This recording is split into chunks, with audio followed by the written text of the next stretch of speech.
something else will take its place. Spoiled. Some of y'all spoiled, just bottom line. Your parents have done everything for you. You never had to do nothing for yourself. You're spoiled. We're going to keep it real tonight. Some of you are spoiled brats. Every time you ever got in trouble, somebody in your house got you out of it. Every time you've done something you're not supposed to do, people say, Eric, your mother's a tyrant. You're right. She kicked me out. You're right. She's mean, but she developed a man because she put me out there and said, you're going to have to grow up. And some to grow up. And so every time something get hard, you quit, you call mama. I dare you to take a little pain. I dare you. I dare you not to go home. Somebody said, I don't go home, I feel bad. Go through it. You ain't gonna die. At the end of pain is success. You're not gonna die because you're feeling a little pain. I'm not eating like I eat at home. That's why you're about to go to the next level, because if you keep eating like you ate at home, you'll keep being a boy or a girl. It's time to become man, woman. But I'm exactly where I wanted to be because I realized I gotta commit my very being to this thing. I gotta breathe it, I gotta eat it, I gotta sleep it. And until you get there, you'll never be successful in life. But once you get there, I guarantee you, the world is yours. So work hard and you can have whatever it is you want. You don't deserve rest. You lazy, you don't deserve rest. Rest is for people who work. You ain't doing nothing. Every day you chilling. You need to know your why, and my why wakes me up every single morning. You don't get it. Listen to me very closely. You can write everything down if you want to. Be brave enough to write every one of your goals down, but I'm gonna tell you something. Life's gonna hit you in your mouth and you gotta do me a huge favor. Your why has to be greater than that knocked out. At the end of your feelings is nothing. But at the end of every principle is a promise. Find a man who's diligent at what he does, and he shall stand before kings and not mean men. Every day you say no to your dreams, you might be pushing your dreams back a whole 6 months. That one single day, that one day you didn't get up, could have pushed your stuff back I don't know how long. The first level to success in life, listen to me, the very first level is you seeing it. Like it's clear to you. Like you know exactly what you want. You know exactly when you want it. Listen to me. You know exactly what it tastes like. You know what it looks like. You know what it smells like. Before you really blow up, and you get success, you literally have it. I'm telling you right now because I care about you. I'm telling you right now because I've been there. I've done that. You've been in it for 3 years and you about to quit. You've been doing it for 5 years and it don't look like you think. You put all your money in it. You put all your time in it. People looking at you crazy. 5 years you've invested whole. You put too much in it to quit now. And the problem with some of y'all is you want somebody else to support your dream. But this is my time. This is my moment. Tomorrow, ain't no such thing as tomorrow. What does your dream look like? What does it smell like? What does it taste like? If you want it to happen, get your butt up and make it happen. If you want it to happen, rise and grind. Just gonna get that business started without any trials or tribulations. Forget about it. Don't even try to be successful. It's a wrap. It's not going to be easy, but I want you to feel that pain going through your body. And as pain leaves your body, guess what's going to take its place? Success. And so you got to change your mindset. All right? We got to stop looking at pain as if it's something negative. All right? Listen to me. If it was easy, everybody would do it. No pain, no gain.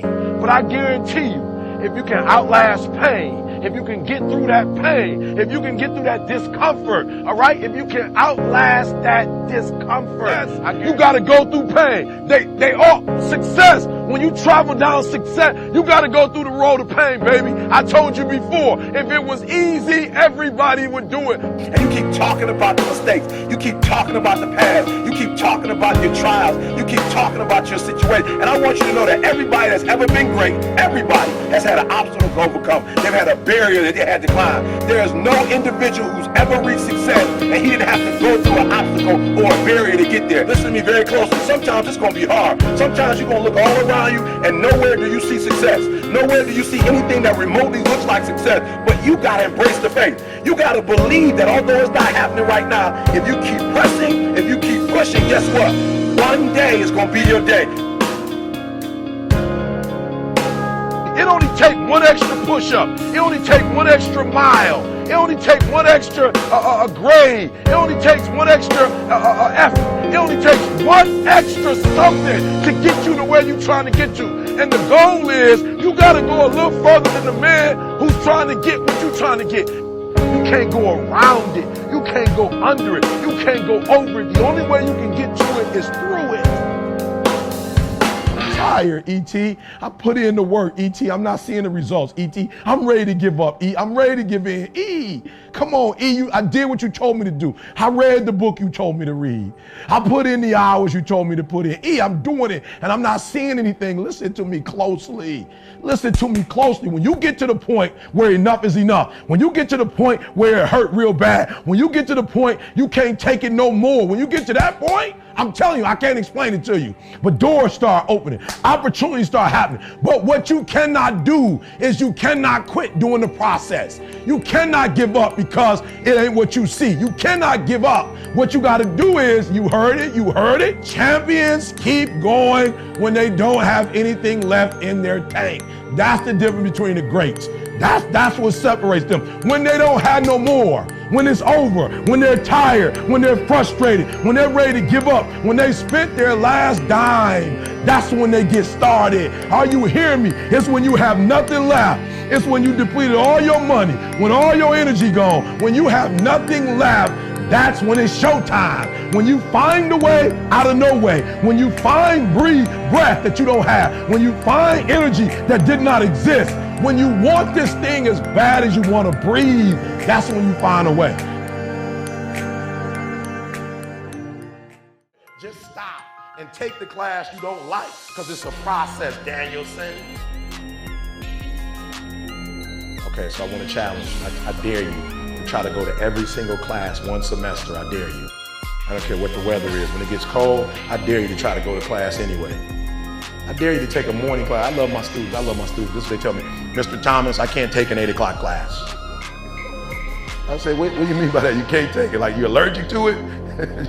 You gonna break out? Because we can call the doctor and try to see if we can get something for that. I just, nope, 8, 9, I can't do it. Like maybe 12. I'm like, but they don't offer this at 12. It's like 8 o'clock. I just can't do it. I'm like, may I remind you, from kindergarten to the 12th grade, you were taking classes at 8 o'clock in the morning? What happened?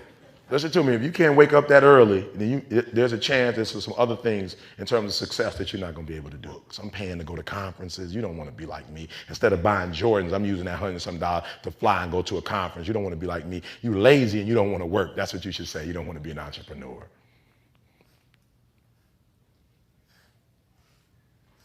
So number one, I need you to be the right person. For you, not for me. I get to walk away from here and I get to be Eric Thomas. I was laughing because somebody got a signed book in Australia and they put it up and the lady was like, how do you know for sure that's Eric Thomas' signature?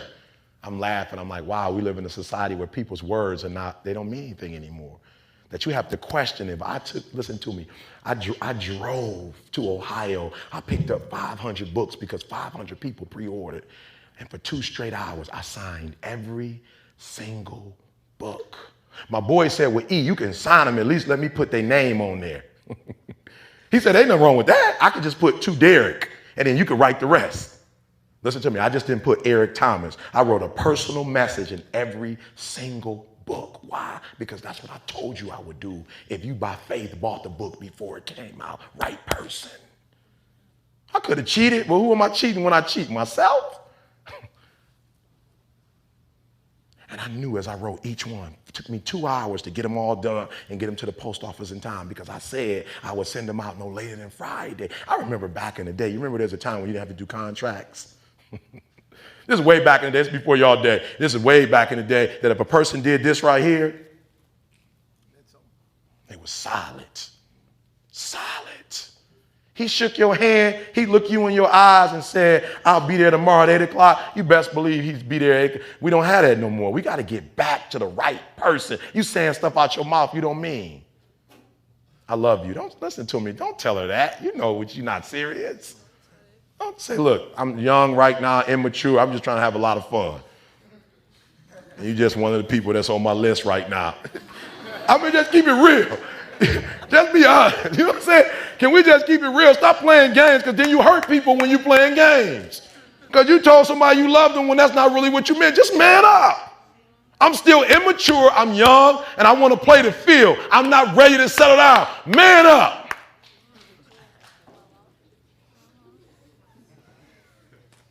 You laughing, but that's why I'm so passionate about it, because my father didn't man up. And I don't know if you know what this is. When you grow up without your daddy, it meant it was somebody that was immature. It was somebody that was playing the field, but when it was time, showtime. My father, when I finally walked up to my father at 30 years old and asked my man, why weren't you in my life? He gonna tell me your mama told me not to tell you. What? You just looked at me. Did you just look at me in my face as a grown man to a grown man and tell me my mama told you not to? Are you kidding me? And you must think I'm still 6. You think I'm 10. And then my man had the nerve to go in his trunk and bring a football out and say, I want to play catch. I said, catch? If you don't put that football in them bags, them mittens up, and them baseball gloves, I'm a grown man. I'm 30 years old. Now, you might want to play catch with your grandson. Man up. See, because when you can lie to somebody, you can lie to yourself, and you'll never be successful if you can lie to yourself. Just man up and say, I'm just playing the field. I'm not interested. I like you a whole lot, whatever that means. But love, I don't really know what that is yet. Are you hearing what I'm saying? Man up, be the right person. Embrace the process. Stop procrastinating. Stop waiting to the last minute. Stop giving 80% of who you are. Man up. Give 120%. Everything you do, man, your life would be so different if you stop making excuses. I know your daddy wasn't in your life. You and how many the rest of us? Oprah had a child out of wedlock, said she felt ashamed, but she moved on.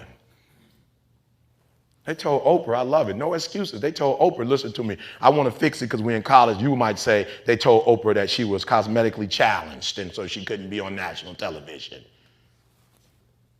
What that means is they told her she was too ugly to be on TV.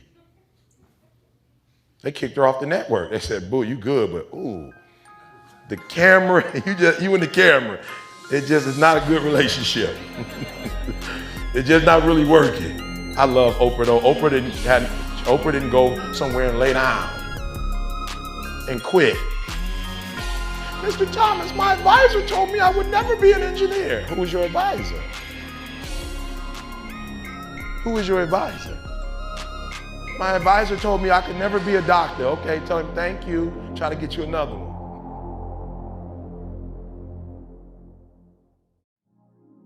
Some people like you think money pours like rain. Money pours like rain. Right into the pocket, on the left and on the right, into your bank account, and in the center, into your life.